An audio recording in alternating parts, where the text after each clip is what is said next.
सुबह की gym class में ट्रैक पर रेंगते हुए जून जोर जोर से सांस ले रहा था। क्लासमेट्स का एक ग्रुप आसानी से आगे दौड़ रहा था और उस पर हंस रहा था। जल्दी चलो पुडिंग, साइडलाइन से एक लड़के ने चिल्लाकर कहा। कोच ने बेसब्री से जोर से सीटी बजाई। जून हॉल में तेजी से चला। उसके पैरों में दर्द हो रहा था, लेकिन उसने दर्द को नजरअंदाज कर दिया। क्लासरूम में घुसते हुए जैसे ही वो पीछे बैठा, उसके नीचे डेस्क चरमरा गई। उसके पीछे एक दबी हुई हंसी सुनाई दी। उसे लगा जैसे फर्नीचर भी उसका मजाक उड़ा रहा हो। वो तनाव में आ गया। एक आवाज फुसफुसाई और फिर उसकी पीठ पर पेन से हल्का सा प्रहार हुआ। जून धीरे से मुड़ा। अंबर, जो फर्स्ट ईयर की सबसे पॉपुलर लड़की थी, एक प्यारी सी मुस्कान के साथ उसके पीछे बैठी थी। वो आगे की ओर झुकी और एक मुड़ा हुआ नोट आगे बढ़ा दिया। क्लेयर की तरफ से। वो फुसफुसाई। जून की नजरें अंबर से होते हुए उस डेस्क तक गई जहां क्लेयर, उसकी बचपन की दोस्त, सावधानी से उसकी नजरें चुराते हुए बैठी थी। एक पल के लिए उसका दिल खुश हो गया। क्लेयर उससे बात करने की कोशिश कर रही थी। उन्हें सच में बात किए हुए बहुत समय हो गया था। जून ने उम्मीद और उलझन के साथ नोट ले लिया। अंबर ने आंख मारी और हौसला बढ़ाते हुए सिर हिलाया जैसे कह रही हो, जाओ इसे पढ़ो। साफ काली स्याही से लिखा हुआ था। क्लेयर की लिखावट में ये शब्द थे। लंच के समय साइंस बिल्डिंग के पीछे मुझसे मिलो। साथ ही एक स्माइली फेस भी था जिससे उसकी धड़कनें तेज हो गई। वो उससे मिलना चाहती थी। शायद उसे उनकी पुरानी दोस्ती याद आ गई थी और जो कुछ भी हुआ था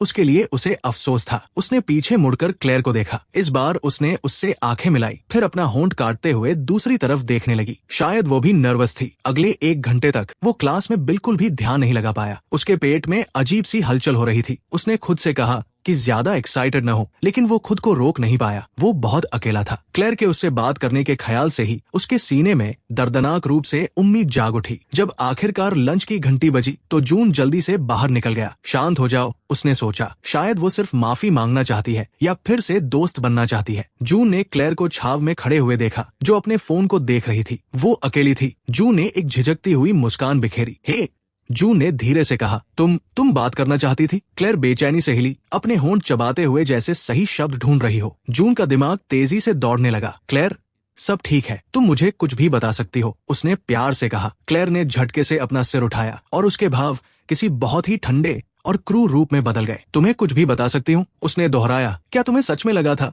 कि मैं तुम्हें यहाँ कुछ कॉन्फेस करने या किसी और बात के लिए बुलाऊंगी? जून सुन्न रह गया। उसकी उम्मीद की गर्माहट पल भर में कड़वी ठंड में बदल गई। तुमने गलत सोचा। मैंने तुम्हें यहाँ इसलिए बुलाया है क्योंकि मैं चाहती हूँ कि तुम रुक जाओ। मुझे घूरना बंद करो। किसी दयनीय पिल्ले की तरह मेरा पीछा करना बंद करो। अब हम दोस्त नहीं हैं।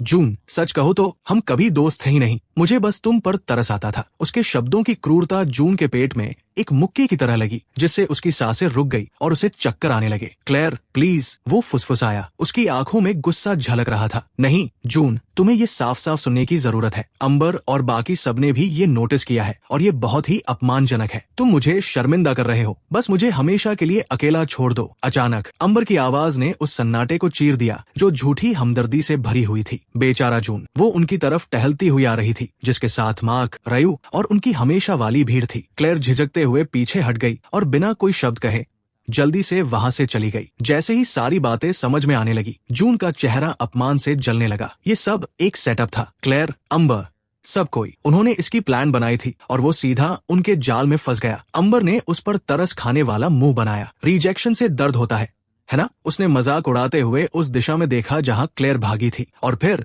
क्रूरता से मुस्कुराई। चिंता मत करो, हम अभी भी तुम्हारे दोस्त रहेंगे। मार्क आगे की ओर झुका। उसके भाव गंभीर हो गए। हाँ, और चूंकि हम दोस्त हैं तो तुम्हें मुझे कुछ कैश उधार देने में कोई परेशानी नहीं होगी, है ना? उनकी हंसी जून के चारों ओर गूंजने लगी, जो तेज और बेरहम थी। उसी पल पास से एक हल्की सी आवाज सुनाई दी, उसे अकेला छोड़ दो। अंबर और बाकी सब उस आवाज की तरफ मुड़े। पास ही एमिली खड़ी थी। वो जून की ग्रेड की एक दुबली और शांत लड़की थी। एमिली ने अपने हाथ आपस में मले। बस रुक जाओ, उसने कहा, ये सही नहीं है। वो ग्रुप कुछ पल के लिए शांत हो गया। फिर अंबर ने बदतमीजी से जवाब दिया। एमिली को बीच में न पढ़ने की चेतावनी दी और कहा कि वे सिर्फ मजाक कर रहे थे। एमिली का चेहरा पीला पड़ गया, लेकिन वो मजबूती से अपनी जगह पर खड़ी रही और पूछा कि ये कैसे मजेदार था जब वे साफ तौर पर उसे चोट पहुंचा रहे थे। रयू ने एमिली की तरफ एक डरावना कदम बढ़ाया। भाग जा यहाँ से चूहिया, जब तक कि तू न चाहे कि अगला मजा हम तेरे साथ ले। उसकी वजह से एमिली का इस सब में घसीटे जाने का ख्याल बहुत भयानक था। आखिरकार उसे अपनी आवाज मिल ही गई। एमिली, ऐसा मत करो। उसने ये सोचकर कहना शुरू किया कि उसे भागने के लिए कहेगा, लेकिन मार्क ने उसे छाती पर जोर से धक्का दिया, जिससे वो पीछे की ओर दीवार से जा टकराया। जून की पीठ में दर्द की लहर दौड़ गई। एमिली चिल्लाई और सहज रूप से आगे बढ़ने लगी। मार्क गुस्से से उसकी तरफ मुड़ा, लेकिन तभी दूर से लंच खत्म होने की घंटी बज उठी। अंबर की एक दोस्त ने पुकारा, टीचर आ रहे हैं। अंबर ने अपनी जीभ चटकाई, जो साफ तौर पर चिढ़ी हुई लग रही थी। उसने जून को आखिरी बार एक ठंडी नजर से देखा। फिर मिलेंगे जून बॉय। मार्क ने जाते जाते जून को अपने पैर से धक्का दिया और एक कुटिल मुस्कान के साथ दौड़ता हुआ चला गया। कुछ ही पलों में वे सब वहां से जा चुके थे। शर्म और दिल टूटने के आंसू अब आजादी से बहने लगे थे, क्योंकि अब वहां देखने के लिए एमिली के अलावा और कोई नहीं था। एमिली सावधानी से उसके पास आई और उससे कुछ फीट की दूरी पर घुटनों के बल बैठ गई। उसकी गहरी आंखें हमदर्दी और उदासी से भरी हुई थी। उसने अपनी जेब में हाथ डाला और एक साफ टिश्यू निकाला और कांपते हुए हाथों से उसे उसकी ओर बढ़ा दिया। जून झिझका, फिर उसे ले लिया। उसने अपना चेहरा पोंछा, हालांकि आंसू लगातार बह रहे थे। उसने जून से फुसफुसाते हुए माफी मांगी, ये मानते हुए कि उसे पता था, लेकिन उसने उसे चेतावनी नहीं दी। अफसोस के कारण उसकी आवाज टूट रही थी। जून ने अपनी भीगी आंखों से उसे देखा। उसके लिए एमिली की अपनी आंखें भी आंसुओं से चमक रही थी। उसने अपना सिर हिलाया, ये तुम्हारी गलती नहीं है, मुझे ही समझदार होना चाहिए था। वो एक कड़वी टूटी हुई हंसी हंसा। ये सोचना बेवकूफी थी कि वह। उसकी आवाज भारी हो गई और आंसुओं की एक नई लहर आ गई। एमिली ने बस एक पल के लिए संकोच किया और फिर प्यार से अपना हाथ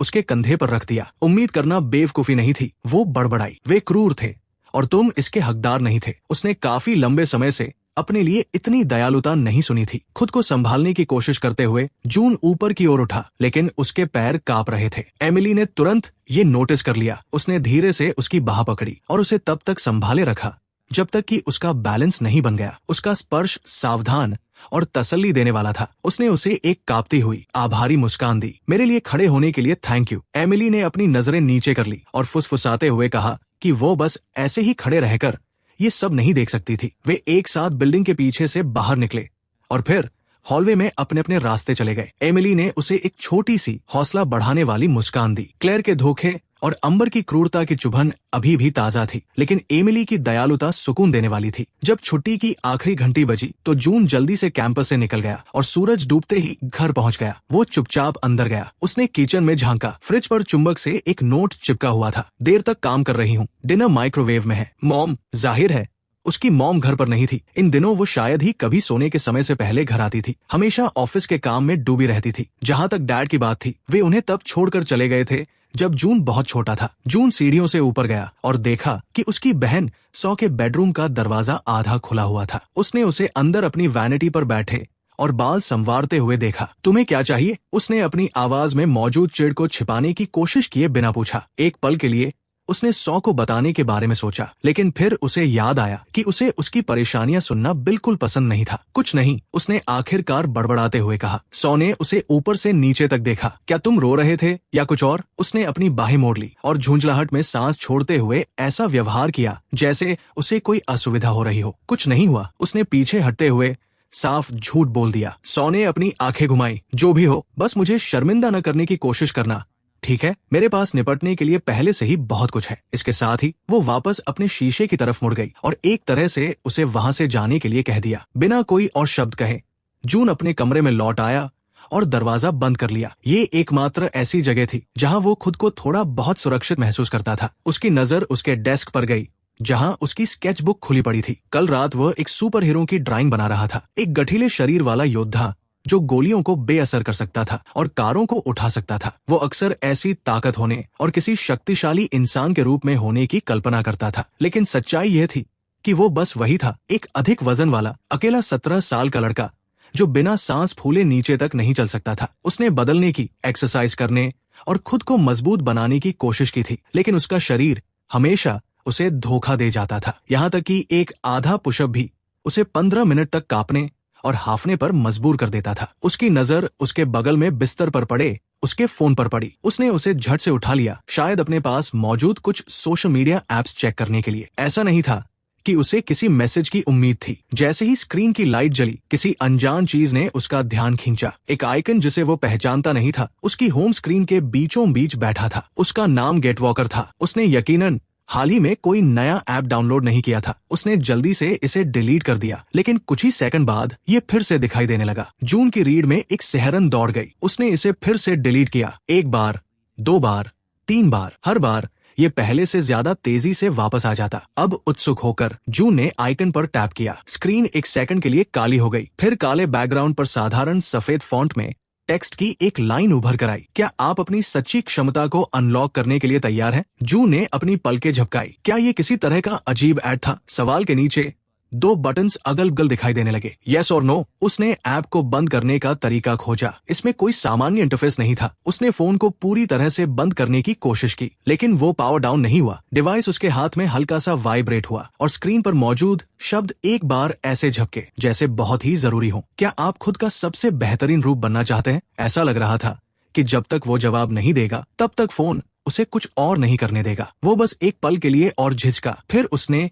यस पर टैप कर दिया। फोन से एक चकाचौंध करने वाली सफेद रोशनी निकली, इतनी तेज कि जून चीख पड़ा और उसने उसे बिस्तर पर गिरा दिया। फिर उतनी ही तेजी से चमक कम हो गई। जब उसकी आंखों को देखने की आदत हुई तो उसका दिल लगभग रुक ही गया था। वो अब अपने बेडरूम में नहीं था। हर दिशा में शुद्ध सफेद रंग का एक अंतहीन फैलाव था। कोई छत या आसमान नहीं था, बस रोशनी और धुंधले सफेद रंग की एक अनंत जगह थी। हेलो, उसने पुकारा। उसके सामने हवा में टेक्स्ट झिलमिलाते हुए सामने आया। इसमें लिखा था, वेलकम जून, चैलेंज 1, 2 गुना ग्रेविटी में 2 किलोमीटर चलो। इससे पहले कि वो उन शब्दों को पूरी तरह से समझ पाता, जून दर्द से चीख पड़ा, क्योंकि एक अदृश्य शक्ति ने अचानक उसे नीचे की तरफ दबा दिया। 2 गुना ग्रेविटी, चैलेंज के टेक्स्ट ने कहा था। ये असंभव है, उसने घबराते हुए सोचा। वो इतने दबाव में कैसे चल पाएगा? घंटों बीतते हुए महसूस हुए, जबकि वो वही लेटा रहा, अपना सिर उठाने में भी असमर्थ था। धीरे धीरे बेताबी से जून ने जमीन को खरोंचा और अपने कांपते हुए शरीर को एक बार में 1 इंच आगे की ओर घसीटा। एक पैर उसने जबरदस्ती उसे आगे बढ़ाया और नीचे रखा। एक कदम, इस कोशिश से उसकी जांघों में दर्द की चुभन पहले से ही शुरू हो गई थी। उसने एक और कदम उठाया और फिर एक और। हर एक कदम बहुत भारी था। केवल 10 कदम के बाद उसके पैर अचानक लड़खड़ा गए और वो मुंह के बल ठंडी कठोर जमीन पर गिर पड़ा। आंसुओं ने उसकी आंखों को धुंधला कर दिया, लेकिन उसे वे सारे ताने, वो सारी हंसी याद आ गई। अगर ये अजीबोगरीब ट्रायल सच में मजबूत बनने की चाबी था, तो ये उसका एकमात्र मौका था। इसलिए जून आगे बढ़ता रहा। उस सफेद फैलाव से आगे बढ़ने का कोई एहसास नहीं हो रहा था। बस एक छोटी सी डिस्प्ले दूरी की गिनती दिखा रही थी, 0.2 किलोमीटर। उसे कोई अंदाजा नहीं था कि वो यहाँ कितनी देर से फंसा हुआ है, घंटों से या शायद दिनों से। हैरानी की बात ये थी कि उसे बिल्कुल भी भूख या प्यास नहीं लग रही थी, फिर भी थकान उसे अंदर तक जला रही थी। 0.5 किलोमीटर तक पहुंचते पहुंचते जून के फेफड़ों में आग सी लग गई थी। जैसे ही उसने चलना बंद किया, हवा में एक आवाज गूंजी, चैलेंज को रोकते हुए। जून का सिर झटके से ऊपर उठा। वहाँ कौन है? उसने पुकारा, लेकिन कोई जवाब नहीं मिला। शायद ये ऐप की एक ऑटोमेटेड आवाज थी। शायद वो जरूरत के हिसाब से आराम कर सकता था, लेकिन उसे डर था कि अगर उसने ज्यादा समय लिया तो कोई पेनल्टी न लग जाए। कुछ मिनटों के बाद उसने खुद को जबरदस्ती पैरों पर खड़ा किया। रिज्यूम, वो बड़बड़ाया। डिस्प्ले ने एक एक कदम का जवाब दिया। उसे एक धीमी लय मिल गई, कदम सांस कदम सांस, जिसने उसे एक बार में कुछ मीटर आगे बढ़ाया। उसने स्कूल के ट्रैक की कल्पना की, उन मजाक उड़ाने वाले चेहरों को याद किया। अगर वो रोज उस अपमान को सह सकता था, तो वो इस अकेले ट्रायल को भी पार कर सकता था। अब 1.0 किलोमीटर पर जून के मुंह से राहत की एक चीख निकल गई और वो गिर पड़ा। उसने अपनी आंखें बंद कर ली, बस सांस लेने की कोशिश कर रहा था। शायद ऐप ने किसी गलत इंसान को चुन लिया था। वो कमजोर था। वो एक ऐसा लड़का था जो हमेशा आखिर में आता था, आसानी से हार मान लेता था और कभी पलटकर जवाब नहीं देता था। नहीं, उसके अंदर की एक मजबूत आवाज ने विरोध किया। वो लड़का ऐसा हुआ करता था। वो बदलाव चाहता था, है ना? अगर उसे ऐसा करना पड़ा तो वो इंच इंच करके आगे बढ़ेगा। उसकी नजरों के सामने अंधेरा छाने लगा। वो बस इतना ही जानता था कि एक के बाद एक कदम आगे बढ़ाना है। 1.8 किलोमीटर पर जून दबी हुई आवाज में सिसक रहा था। बस थोड़ा सा और आगे वो खिसकता रहा, एक पैर के बाद दूसरे पैर को घसीटते हुए। आखिरकार एक आखिरी कदम के साथ डिस्प्ले बदल गया। 2 किलोमीटर। जीत की एक आवाज गूंज उठी। चैलेंज 1 पूरा हुआ। कांग्रेचुलेशंस, उस शांत आवाज ने ऐलान किया। कोई इनाम नहीं दिया गया, कोई स्पष्टीकरण नहीं था, लेकिन उसे अपने अंदर गर्व और राहत की एक बहुत बड़ी लहर महसूस हुई। एक पल बाद रोशनी ने उसे फिर से अपने अंदर समा लिया। जून अपने बेडरूम में झटके से जाग गया और कुछ पल के लिए सोचने लगा कि क्या वो सब कोई सपना था। उसका फोन वही उसके बगल में पड़ा था जहां वो गिरा था। ऐसा लग रहा था कि उसने उस अजीब जगह पर कई दिन बिता दिए हों। लेकिन अपनी अलार्म क्लॉक पर एक नजर डालते ही उसके दिल की धड़कन रुक सी गई। समय बिल्कुल भी आगे नहीं बढ़ा था। उसके फोन पर एक नोटिफिकेशन की आवाज आई जिससे वो चौंक गया। स्क्रीन पर वही ऐप था। वो एक बार चमका और फिर एक छोटा सा टेक्स्ट बबल सामने आया। स्टेटस चैलेंज 1 पूरा हुआ। जून ने स्क्रीन पर टैप किया लेकिन कुछ नहीं हुआ। उसने बैक बटन दबाया और इस बार उसने काम किया। ऐप तुरंत बंद हो गया। वो कांपते हुए पैरों पर खड़ा हुआ और उसे हैरानी हुई कि वे मजबूती से टिके रहे। असल में वो स्थिर महसूस कर रहा था। उसे अच्छा लग रहा था। वो अपने कमरे में कुछ कदम चला। उसके शरीर ने आसानी से उसका आदेश माना। वो हमेशा जो भारीपन महसूस करता था वो बहुत कम हो गया था। उसने थोड़ा सा उछलने की हिम्मत की। न केवल उसके दोनों पैर जमीन से ऊपर उठे बल्कि जब वो नीचे आया तो ये लगभग बहुत ही हल्का था। अपनी अलमारी के दरवाजे पर लगे शीशे के पास जाकर उसने देखा वो अभी भी वैसा ही दिख रहा था। गोलमटोल चेहरा, भारी भरकम शरीर, लेकिन कुछ थोड़ा सा अलग था। शायद उसके खड़े होने का तरीका। उसके दरवाजे पर एक हल्की सी दस्तक ने उसे उसकी सोच से बाहर निकाला। उसने जल्दी से दरवाजा थोड़ा सा खोला जिसमें से धुंधले हॉलवे में सौ खड़ी दिखाई दी। वो चिढ़ी हुई लग रही थी। उसकी भौहें तनी हुई थी। वो कैसी आवाज थी? उसने पूछा। क्या तुम गिर गए थे या कुछ और? जून ने अपना सिर हिलाया और जोर देकर कहा कि वो ठीक है। वो बस लड़खड़ा गया था। कोई गंभीर बात नहीं थी। जब उसे कुछ नहीं मिला तो उसने एक आह भरी। ठीक है,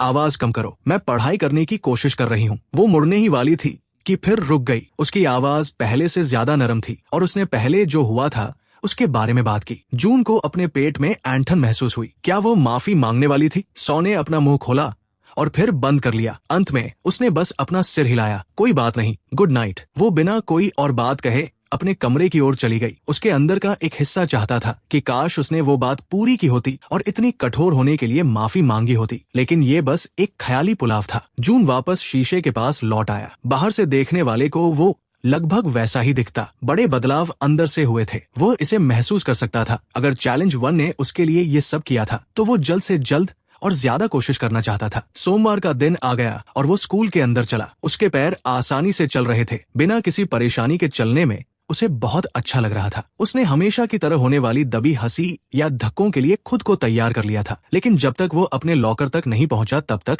ऐसा कुछ नहीं हुआ। तो क्या ये जून बॉय नहीं है? एक मजाक उड़ाने वाली आवाज ने उसका स्वागत किया। उसने इसे तुरंत पहचान लिया। मार्क, उसके साथ उसका गुंडा दोस्त रयू भी था। जून ने घूंट भरा, खुद को शांत रखने की कोशिश करते हुए। मार्क ने एक ठंडी मुस्कान दी। उसकी आंखें खाली थी। करीब आते हुए उसने शुक्रवार को घंटी बजने पर जून की किस्मत के बारे में बात की। जून ने जल्दी से उन्हें भरोसा दिलाया कि उसने किसी को कुछ नहीं बताया है, टीचर्स को भी नहीं, किसी को नहीं। रयू ने नाक सिकोड़ी। जाहिर है तुमने नहीं बताया। हमारी शिकायत करो और तुम्हारे लिए ये और भी बुरा होगा। जून को थोड़ी सी चिढ़ महसूस हुई। मैं समझ गया, वो बड़बड़ाया। मार्क ने एक भौं उठाई, जून की पहले से ज्यादा मजबूत आवाज को नोटिस करते हुए। वीकेंड पर तुम्हारे अंदर हिम्मत आ गई है। उसने जून के कंधे पर हल्का सा धक्का दिया। अपनी औकात मत भूलना। मार्क हंसा और रयू के साथ वहां से चला गया। लंच के समय जून को कोर्टयार्ड के किनारे एक शांत जगह मिल गई। अक्सर वो अकेले ही खाता था, लेकिन आज कोई उसके पास आया। एमिली अपना लंच बैग पकड़े हुए कुछ कदम की दूरी पर खड़ी थी और उसने जवाब में गर्मजोशी से मुस्कुराते हुए उसे बैठने की जगह देने के लिए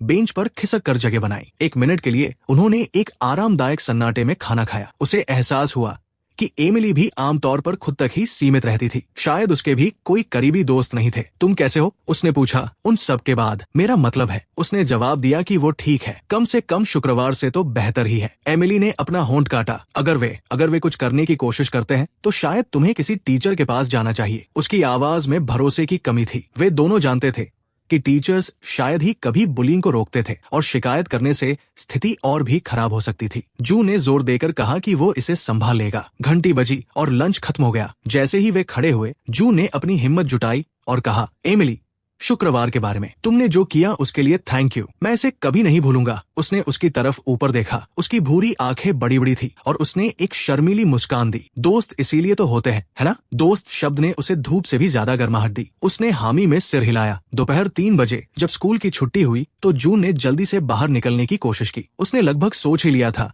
कि वो उनसे बच गया है। तभी एक मजबूत हाथ ने पीछे से उसके कॉलर को कसकर पकड़ लिया। कहीं जा रहे हो? रयू ने गुर्राते हुए जून को पीछे की तरफ खींचा। जून लड़खड़ाया और मार्क भी वही था। ज्यादातर स्टूडेंट्स इस जगह से जा चुके थे। वे जून को कैफेटेरिया के पास पड़े एक बड़े से डंपस्टर के पीछे खींच ले गए, जो लोगों की नजरों से दूर एक सुनसान जगह थी। रयू ने अपनी उंगलियां चटकाई। तुम्हारी छोटी सी गर्लफ्रेंड एक टीचर को यहाँ ले आई थी। हम लगभग पकड़े ही गए थे। जून का मुंह सूख गया। मैं कसम खाता हूँ कि मैंने उसे ऐसा करने के लिए नहीं कहा था। उसने कोशिश की, लेकिन माँ का मुक्का तेजी से बाहर निकला और जून के सिर से कुछ इंच की दूरी पर दीवार पर जा लगा। हम तुम्हें एक सबक सिखाने वाले हैं, मोटे, तुम्हें और उस दूसरों के मामलों में दखल देने वाली लड़की दोनों को। अगर उसने अपना चेहरा दिखाया तो जून की आंखें फटी की फटी रह गई। उसने गुस्से में उनसे एमिली को इस सब से दूर रखने के लिए कहा। उसका इससे कोई लेना देना नहीं है। तभी उसके पेट पर एक जोरदार मुक्का लगा, जिसने उसकी गुजारिश को बीच में ही काट दिया। जून दर्द से दोहरा हो गया और हाफने लगा। रयू आगे आया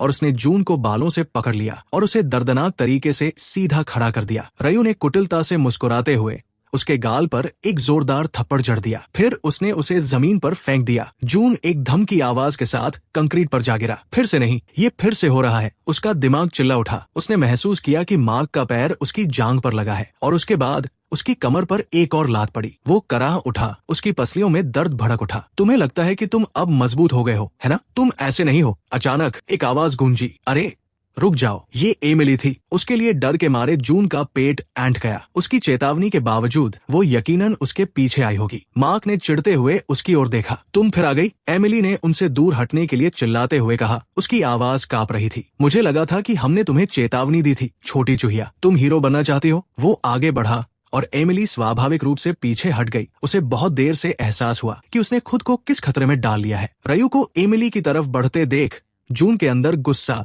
और घबराहट भड़क उठी। वो उन्हें उसे चोट नहीं पहुंचाने दे सकता था। अपने दर्द को नजरअंदाज करते हुए जून जबरदस्ती आधा उठ खड़ा हुआ। उसे अकेला छोड़ दो, वो चिल्लाया। माँ के हाथ ने जून की गर्दन को पीछे से जकड़ लिया और उसे वापस जमीन पर धकेल दिया। एमिली ने बेतहाशा चिल्लाते हुए कहा, मैं पुलिस को कॉल कर रही हूँ। वो अपने फोन को टटोलने लगी। इससे पहले कि वो कुछ कर पाती, रयू ने झपट्टा मारा और उससे फोन छीन लिया। उसने उसे एक तरफ उछाल दिया जहाँ वह एक डंपस्टर के नीचे जा गिरा। एमिली के मुंह से निराशा की एक हल्की सी चीख निकल गई। रयू ने उसकी कलाई को कसकर पकड़ लिया। शायद हमें तुम्हें भी एक ऐसा ही निशान देना चाहिए, है ना? क्योंकि तुम्हें दूसरों के मामले में दखल देना पसंद है। एमिली की आंखों में आंसू छलक आए। हालांकि उसने खुद को भीख मांगने से रोकने के लिए अपना होंठ काट लिया। जून ने संघर्ष किया। उसके डर पर एक भयानक गुस्सा हावी हो गया था। वे उसकी वजह से उसे चोट पहुंचाने वाले थे। उसने मार्क के पेट में जोर से अपनी कोहनी मारी। इस अचानक हुए हमले से मार्क कराह उठा। जोश से भरे हुए जून ने रयू पर एमिली को छोड़ने के लिए दहाड़ लगाई, जिससे रयू इतना चौंक गया कि उसने उसे छोड़ दिया। तू साले! रयू ने अपना बैलेंस वापस पाते हुए गाली दी और उसने जून पर एक कसकर मुक्का मारा। ये जून के जबड़े पर जोर से लगा। जून के सिर में भयंकर दर्द की लहर दौड़ गई। किसी तरह उसने अपना होश बनाए रखा। एमिली भागकर जून के पास आई और उसे उठाने में मदद करने लगी। मार्क अब संभल चुका था और गुस्से से लाल पीला हो रहा था। बहुत खेल लिया, उसने रयू पर गुर्राते हुए कहा। इसे पकड़ो। रयू ने जून को पीछे से पकड़ लिया और जून की बाहों को पीछे की तरफ जकड़ लिया। मार्क उसके सामने खड़ा हो गया, जो गुस्से से जोर जोर से सांस ले रहा था। एमिली थोड़ा आगे बढ़ी। प्लीज ऐसा मत करो, उसने गिड़गिड़ाते हुए कहा। उसकी पलकों पर आंसू थे। तुम सच में उसे चोट पहुंचाओगे, यही तो हमारा इरादा है, मार्क ने पलटकर जवाब दिया। उसने अपना मुक्का पीछे खींचा। इस बार उसका निशाना जून का चेहरा था। अचानक ऐसा लगा जैसे समय धीमा हो गया हो, जैसे उसके दृढ़ निश्चय के जवाब में उसकी जेब गर्म हो गई। जून का फोन बहुत तेजी से वाइब्रेट होने लगा। मार्क और रयू दोनों ने जून की जीन्स से निकलने वाली एक हल्की सी चमक पर ध्यान दिया। जून को तुरंत समझ आ गया कि ये क्या था। एक बेताब सी हरकत में उसने अपना पैर झटका और किसी तरह फोन को अपनी जेब से बाहर निकालने में कामयाब हो गया। स्क्रीन पर एक प्रॉम्प्ट चमका, चैलेंज नंबर 2, क्या आप तैयार हैं? इसके लिए उसकी मंजूरी की जरूरत थी। यस, जून पूरी ताकत से चिल्लाया। जून के चारों ओर की दुनिया में सफेद रोशनी फूट पड़ी और पलक झपकते ही जून वहां से गायब हो गया। जैसे ही जून दोबारा प्रकट हुआ, वो एक ठंडी धातु की जमीन पर घुटनों के बल जोर से गिरा। ऐसा लग रहा था कि वो किसी बड़े इंडस्ट्रियल स्पेस में है।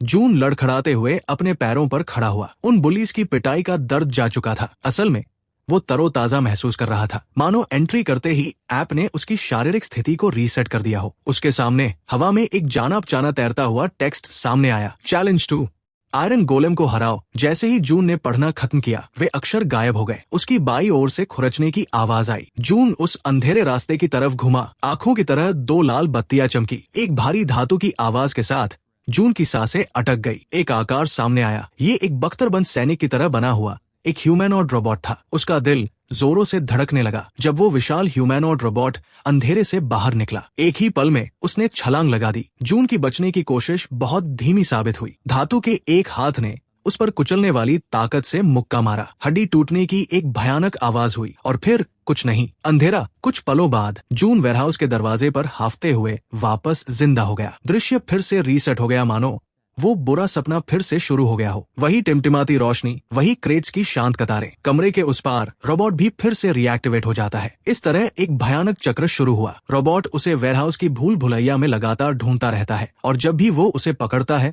वो उसे बेरहमी से मार डालता है और हर बार दुनिया वापस शुरू से शुरू हो जाती है। इस नरक जैसे टाइम लूप में दिन या शायद हफ्ते बीत जाते हैं। इस आर्टिफिशियल दुनिया में उसे अब भोजन या पानी की जरूरत नहीं है। वो अपने ही बुरे सपने में किसी भूत की तरह बन जाता है। एक छिपने की जगह से दूसरी छिपने की जगह तक भागता रहता है। आखिरकार इतनी बार भागने और मरने का मनोवैज्ञानिक दबाव जून के अंदर कुछ तोड़ देता है। वो हर मुमकिन तरीके से मारा जा चुका है और फिर भी अब उसे इससे भी बुरा एहसास सता रहा है। शर्म, अपने डरपोकपन पर शर्म और अंतहीन रूप से पीछे हटने पर। रोबोट के लोहे के कदमों की आवाज पास ही गूंजती है, उसे ढूंढते हुए। जून को अपने सीने के अंदर गुस्से की एक चिंगारी सुलगती हुई महसूस होती है। जब एक और हिंसक मौत के बाद चक्र रीसेट होता है तो जून भागता नहीं है। इस बार वो खुले में आगे कदम बढ़ाता है और सामने से आते हुए रोबोट का सामना करता है। इसके बाद होने वाले टकराव बहुत ही क्रूर लेकिन ज्ञानवर्धक होते हैं। हर बार जब रोबोट जून पर हावी होता है और उसे मारता है तो वो कुछ नया सीखता है। वो रोबोट की पहुंच और उसके कुचलने वाले हमलों की टाइमिंग के बारे में सीखता है। वे सबक हर एक जानलेवा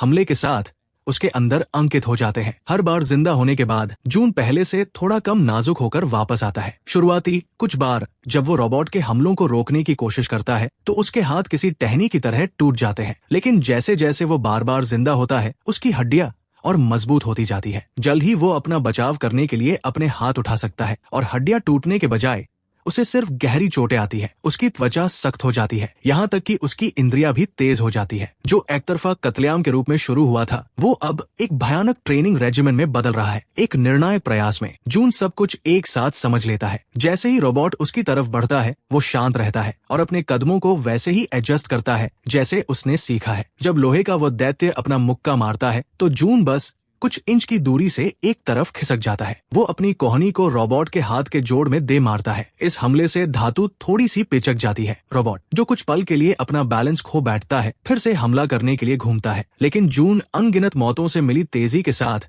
पहले ही आगे बढ़ चुका होता है। वो अगले वार से बचने के लिए नीचे झुकता है और उछलकर रोबोट की पीठ पर सवार हो जाता है। एक भयानक चीख के साथ वो उस मशीन के सिर के चारों ओर अपने हाथ कस लेता है। रोबोट उछलता है और छटपटाता है। जून को एक कंक्रीट के खंभे पर दे मारता है, लेकिन वो लोहे जैसी पकड़ के साथ उसे पकड़े रहता है। रोबोट की गर्दन टूटते ही धातु के फटने की एक भयानक आवाज होती है। अपने आखिरी झटके में रोबोट जमीन पर गिर पड़ा। उसका सिर जून के गुस्से से टूटकर अलग हो चुका था। इस अचानक छाए सन्नाटे में हाफते हुए उसे एक नोटिफिकेशन मिलता है कि ट्रेनर को हरा दिया गया है। वो लड़खड़ाते हुए पीछे हटता है। उसकी नजरें उस टूटे हुए रोबोट पर टिकी है जिसने उसे इतनी बार मारा था। लड़ाई खत्म हो गई है, लेकिन कुछ अजीब था। कई मिनटों के बाद भी कुछ नहीं हुआ। वो अभी भी वहाँ अकेला खड़ा था। उसे एक डरावनी सच्चाई का एहसास हुआ। सिस्टम ने साफ तौर पर कहा था कि उसे आयरन गोलेम को हराना है, फिर भी नोटिफिकेशन ने ट्रेनर की हार का ऐलान किया था। जून ने अभी ठीक से सांस भी नहीं ली थी कि एक नए झटके ने जमीन को हिला दिया। वेयरहाउस के दूसरे छोर पर एक बहुत बड़ा स्लाइडिंग डोर खुलने लगता है। उसके पार अंधेरा है। तभी दो विशाल अंबर रंग की बत्तियां जल उठती हैं। उस काले खालीपन से एक विशाल आयरन गोलेम कदम बाहर रखता है। अगर पिछला रोबोट एक बुलडोजर था तो ये पैरों पर खड़ी एक पूरी इमारत है। उसके हाथ पेड़ के तनों जितने मोटे हैं और उसके हाथ इतने बड़े हैं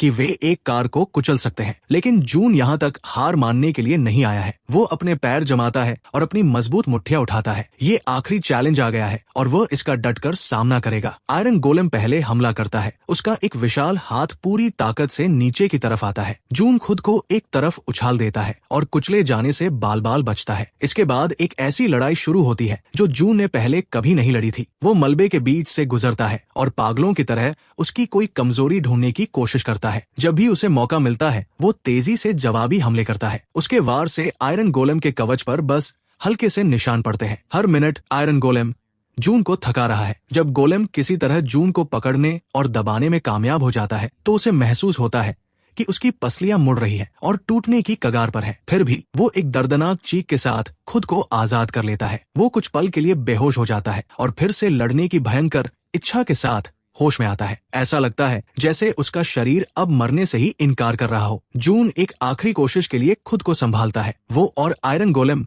दोनों ही लड़ाई शुरू होने के समय की तुलना में धीमी गति से आगे बढ़ रहे हैं। गोलेम को काफी नुकसान पहुंचा है। जून खुद भी बुरी तरह घायल है, लेकिन वो अभी भी खड़ा हो सकता है। एक गहरे दृढ़ निश्चय को जगाते हुए वो अपने टूटे हुए शरीर को उस विशाल दुश्मन की ओर सीधे दौड़ने के लिए मजबूर करता है। आयरन गोलेम का विशाल हाथ उसके सिर के बस कुछ इंच ऊपर से गुजरता है और वो बाल बाल बच जाता है। जून गोलेम के पैरों तक पहुंच जाता है। एक भयानक दहाड़ के साथ वो अपने कंधे को एक हथौड़े की तरह उस राक्षस के पहले से ही घायल घुटने पर दे मारता है। इस टक्कर से आखिरकार वो हासिल हो जाता है जो सैकड़ों मुक्के नहीं कर पाए थे। एक कान फोड़ देने वाली आवाज के साथ आयरन गोलेम का पैर मुड़ जाता है। वो दैत्य अपना बैलेंस खो देता है। वो खुद को संभालने की कोशिश करता है, लेकिन जून पहले से ही अपने पैरों पर खड़ा है और वो अपना पूरा वजन गोलेम के दूसरे पैर पर डाल देता है। आयरन गोलेम के गिरते ही एक जोरदार धमाका होता है। जून उछलकर आयरन गोलेम की चौड़ी छाती पर बैठ जाता है। आखिरकार उसके पास एक बहुत ही महत्वपूर्ण चीज पर वार करने का खुला मौका है। गोलेम के धड़ के बीच से एक हल्की नीली चमक बाहर आ रही है जो उसके पावर कोर की तरह लग रही है। एक भयानक चीख के साथ जून अपनी मुट्ठी उठाता है और उसे एक हथौड़े की तरह नीचे मारता है। उस वार से कवच पर एक गड्ढा बन जाता है। वो पीछे हटता है और दर्द से चीखते हुए फिर से वार करता है। जून ने उसी जगह पर मुक्कों की लगातार बारिश कर दी। अपनी टूटी हुई उंगलियों के साथ जून अभी भी उस चिंगारी निकालते हुए छेद में हाथ डालता है और उसकी मुट्ठी में जो भी आता है उसे पकड़ लेता है। गर्म केबल्स का एक बंडल जो कि कोर का ही एक हिस्सा है, अपनी बची हुई पूरी ताकत लगाकर आयरन गोलेम उसके नीचे कांपने लगता है। उसकी चमकती हुई आंखें एक बार झिलमिलाती है और फिर बुझ जाती है। उसका बचा हुआ हाथ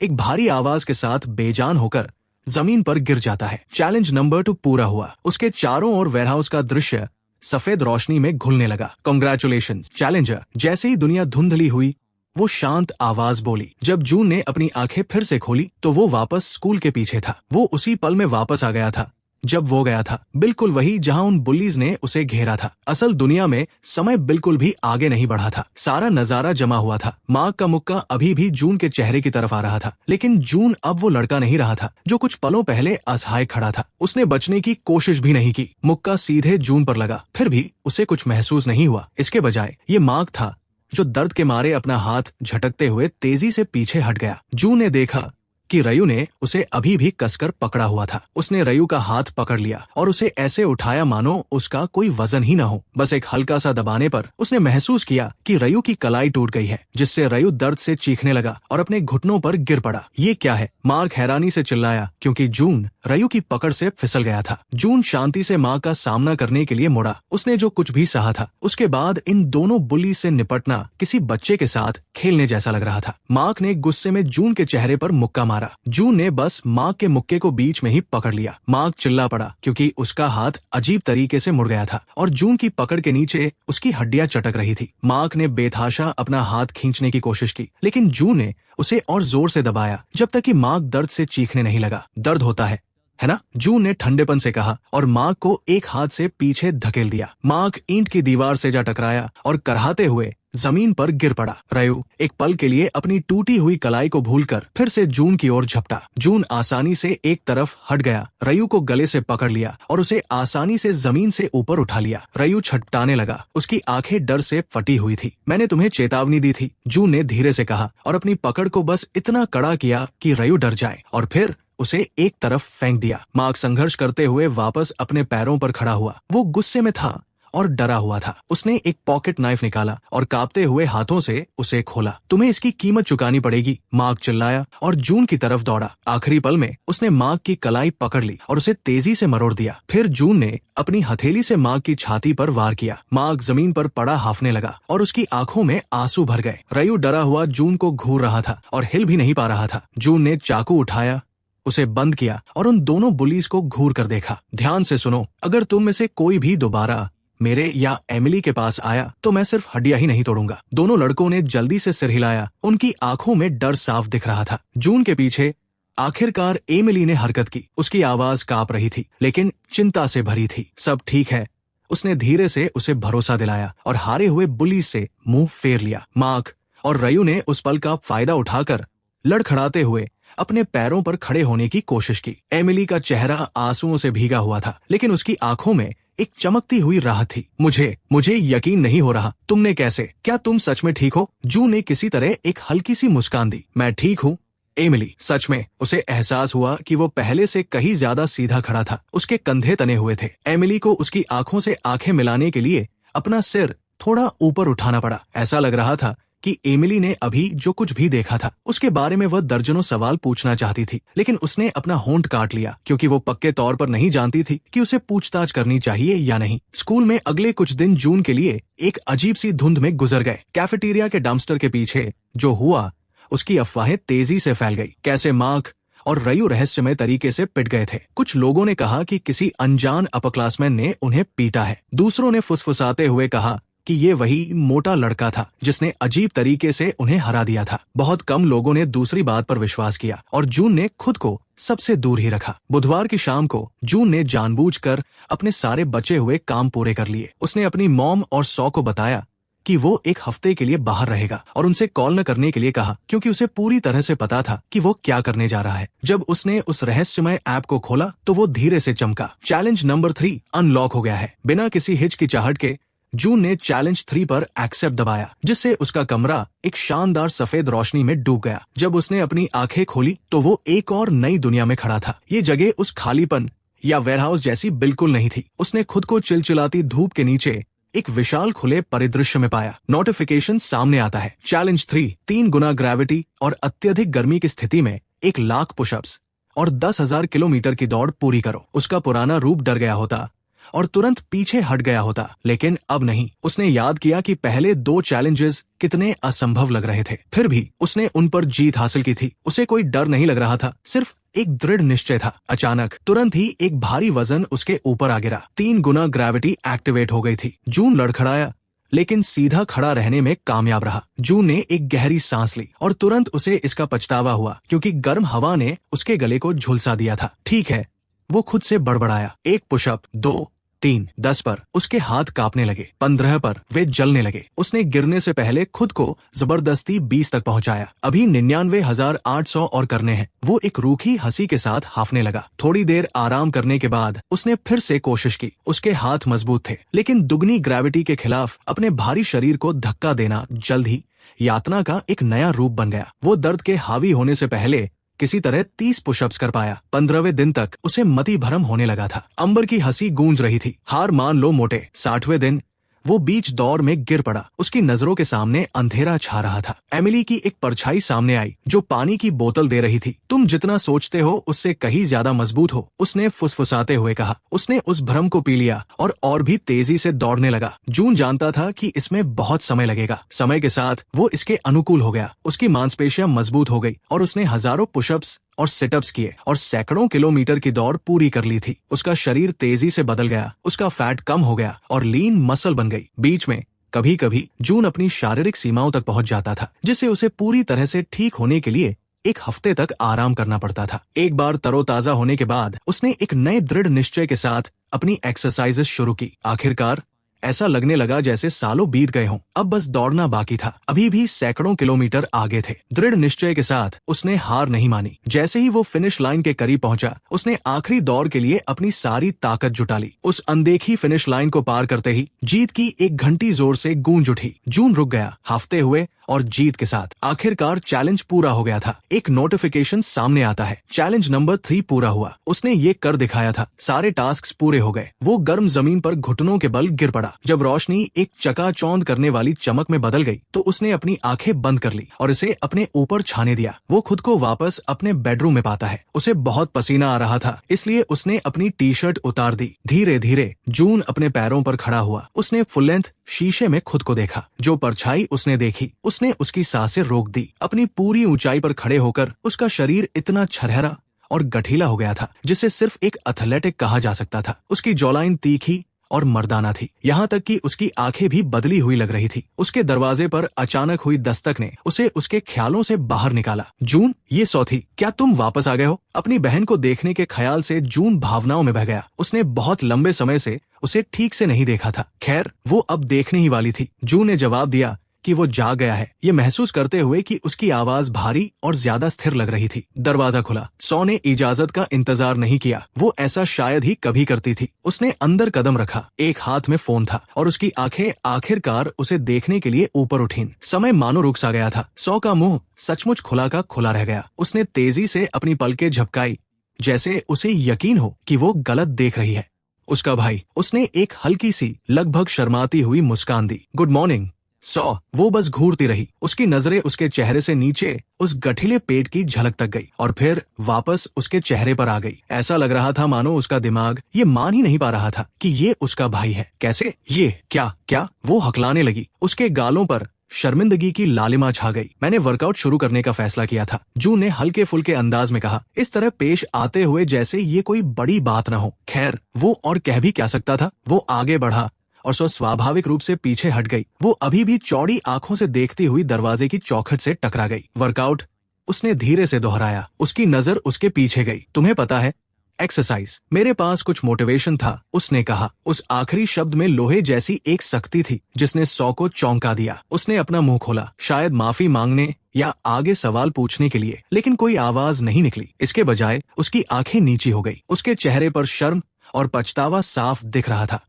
मुझे जाना होगा, उसने बुदबुदाते हुए कहा, और वो उससे नजरें नहीं मिला पा रही थी। वो उल्टे पांव घूमी और लगभग भाग ही गई। जून ने चैन की सांस ली। उसे असहज करने में कोई खुशी नहीं मिली, लेकिन उसका मन भी उसके पीछे भागने का नहीं किया। उनके रिश्ते को फिर से बनने में समय लगेगा। अगर कभी बना तो उसे कुछ साल पहले के अपने कुछ पुराने कपड़े याद आए। उसने उन्हें पहन लिया। फिर उसने अपना स्कूल बैग उठाया और बाहर निकल गया। हर एक कदम नया और फुर्तीला महसूस हो रहा था। स्कूल के दरवाजे के पास पहुंचते हुए उसे एक घबराहट भरी खुशी महसूस हुई। क्लास से पहले कोर्टयार्ड इधर उधर घूमते स्टूडेंट से भरा हुआ था। जून सिर ऊंचा करके और सीधे पोस्चर के साथ अंदर चला। लगभग तुरंत ही उसने महसूस किया कि सबकी नजरें उसकी तरफ मुड़ रही है। पहले कुछ लोग और फिर फुसफुसाहटों की एक बढ़ती हुई लहर सुनाई देने लगी। वो कौन है? उसने एक लड़की को अपनी दोस्त से फुसफुसाते हुए सुना। क्या वो नया है? एक दूसरी आवाज बड़बड़ाई। जूनियर लड़कियों का एक ग्रुप तो उसे खुलेआम घूर रहा था। एक लड़की तो शर्म से लाल हो गई जब जून ने अनजाने में उससे आंखें मिलाई। वो अपने लॉकर की ओर जाने वाले मुख्य रास्ते पर मुड़ गया। बास्केटबॉल टीम के दो लड़के लॉकर्स पर टिके हुए थे और जैसे ही जून पास आया वे अनजाने में ही एक तरफ हट गए। जैसे ही उसने अपना लॉकर बंद किया वो पीछे से आए किसी शख्स से लगभग टकरा ही गया। एक हल्की सी सांस की आवाज के साथ वो पलटा और उसने खुद को एमिली के आमने सामने पाया। उसने उलझन में उसकी तरफ देखा। एक्सक्यूज मी, मुझे माफ करना, मैं ढूंढ रही थी, उसने शुरू किया, क्योंकि शुरुआत में वो उसे पहचान नहीं पाई थी। फिर उसकी आंखें फटी की फटी रह गई। जून, वो फुसफुसाई। जिस तरह से उसने उसका नाम लिया उससे उसका दिल पिघल गया। सब में से उसे उसके रिएक्शन की सबसे ज्यादा परवाह थी। उसे अचानक शर्म आ गई और वो अपनी गर्दन के पीछे रगड़ने लगा। हे एमिली। एमिली अचानक आगे बढ़ी और उसे कसकर गले लगा लिया। मैं बहुत परेशान थी, तुम स्कूल नहीं आए और कई दिनों तक टेक्स्ट का जवाब ही नहीं दिया, उसने कहा। जून ने पलकें झपकाई, फिर जवाब में अपनी बाहों को उसके चारों ओर लपेट लिया। आई एम सॉरी, वो बड़बड़ाया। एमिली थोड़ा पीछे हटी और अब वो शर्म से बुरी तरह लाल हो रही थी, क्योंकि उसे एहसास हुआ कि वो स्कूल के बीचों बीच एक बहुत ही छरहरे और गठीले जून को गले लगा रही थी और वो शर्मिंदा थी। आई एम सॉरी, बात बस इतनी है कि तुम इतने। जून धीरे से हंसा। मुझे पता है कि ये बहुत ज्यादा है, मैं सब कुछ समझा दूंगा, मेरा वादा है। एमिली ने सिर हिलाया। उसने उसकी तरफ देखकर मुस्कुराया और उसे फिर से वो गर्मजोशी महसूस हुई। वो एमिली से उसकी क्लासरूम पर लंच के समय मिलने के वादे के साथ विदा हुआ। जैसे ही वो अंदर गया कमरा शांत हो गया। उसकी टीचर जो बीच वाक्य में थी वो भूल गई कि वे क्या कह रही थी। कुछ छात्रों के मुंह से जोर की आवाज निकली, जून। टीचर ने आखिरकार ऐसे पूछा मानो वे अपने रोस्टर में कोई नया छात्र देख रही हूँ। हाँ मिसेस पार्ड, मुझे देर हो गई, इसके लिए माफी चाहता हूँ। उसकी आवाज ने कुछ और लोगों का ध्यान खींचा। हे भगवान, तुम दिख रहे हो, उसने शुरू किया, फिर खुद को संभाला और अपना गला साफ किया। पूरी सुबह जून को लगातार घूरती हुई नजरों और फुसफुसाहटों का सामना करना पड़ा। उसने विनम्रता से जवाब दिया, लेकिन उन्हें बढ़ावा नहीं दिया। हालांकि जिस बात ने उसे खुशी दी वो कम से कम एक इंसान को इस सारी अटेंशन पर जलते हुए देखना था। अम्बर, उसने पहली बार उसे क्लासेस के बीच हॉलवे में देखा, जो लॉकर्स के पास अपने ग्रुप के साथ खड़ी थी। जब अम्बर ने उसे कॉरिडोर में आते हुए देखा तो उसकी आंखें फटी की फटी रह गई। शुरुआत में ऐसा लगा कि वो उसे पहचान नहीं पाई। उसकी नजरें किसी भी लड़की की तरह एक हॉट लड़के को ताड़ने जैसी थी। जब उसने उसे एक शांत और समझदार मुस्कान दी तभी उसे एहसास हुआ। जून, अम्बर की चीख निकल गई, जिससे उसकी सहेलियां हैरानी से उसकी तरफ देखने लगी। वो रुका और अपना सिर झुकाया। अम्बर का चेहरा शर्म से लाल हो गया। वो हैरान थी। उसने जिस लड़के का मजाक उड़ाया था उसे इस हैंडसम लड़के के साथ मिलाने की कोशिश में वो उलझ गई थी। तुम दिख रहे हो, वो हकलाने लगी और फिर एक सीखी हुई फ्लर्टी मुस्कान बिखेरी। तुम बहुत अच्छे लग रहे हो। उसकी चमचियों ने एक दूसरे की तरफ देखा। उनमें से एक, मरिस ने बीच में कहा, हाँ मतलब सच में बहुत अच्छे। जून को उनकी इस साफ दिखने वाली चापलूसी पर घिन आई, लेकिन उसने एक विनम्र दिखावा बनाए रखा। थैंक्स। वो आगे बढ़ने ही वाला था, लेकिन अम्बर ने हाथ बढ़ाकर धीरे से उसकी बाह को छू लिया। हे, मैं बस लड़कियों को इस शुक्रवार रात अपने घर पर होने वाली पार्टी के बारे में बता रही थी। तुम्हें जरूर आना चाहिए, बहुत मजा आएगा। उसकी आवाज कुछ ज्यादा ही मीठी थी। खुद को हंसने से रोकने के लिए जून को अपनी पूरी इच्छा शक्ति लगानी पड़ी। यही तो बात है, उसने सोचा। वो पॉपुलर लड़की अब मुझे चाहती है। उसने अपनी बाह पर रखे उसके हाथ को तब तक देखा जब तक कि उसने उसे हटा नहीं लिया और फिर सीधे उसकी आंखों में देखा। शुक्रवार को पार्टी? तुम्हें पता है कि ये सब मुझे पसंद नहीं है, उसने ठंडेपन से कहा। अम्बर ने पलकें झपकाई। इस रिजेक्शन से वो हैरान थी। सबसे पॉपुलर लड़की होने के नाते उसे लड़कों के इस मौके के लिए तरसने की आदत थी। उसने एक छोटी सी घबराई हुई हंसी हंसी, ये मानकर कि शायद वो मजाक कर रहा है। उसने अपनी आवाज धीमी करते हुए थोड़ा और पास कदम बढ़ाया। मुझे पता है कि हम पहले ज्यादा साथ नहीं रहे, लेकिन मैं सच में तुम्हें बेहतर तरीके से जानना चाहूंगी। जून, कुछ महीने पहले ये एक सपने जैसा होता, अब इससे उसे थोड़ी घिन आ रही थी। उसने धीरे से कहा, ताकि केवल वो और उसकी सबसे करीबी सहेली ही सुन सके। मुझे बेहतर तरीके से जानना। अम्बर, हम दोनों जानते हैं कि तुमने कभी इस बात की परवाह नहीं की कि मैं असल में कौन हूँ। उसकी मुस्कान फीकी पड़ गई। ये सच नहीं है।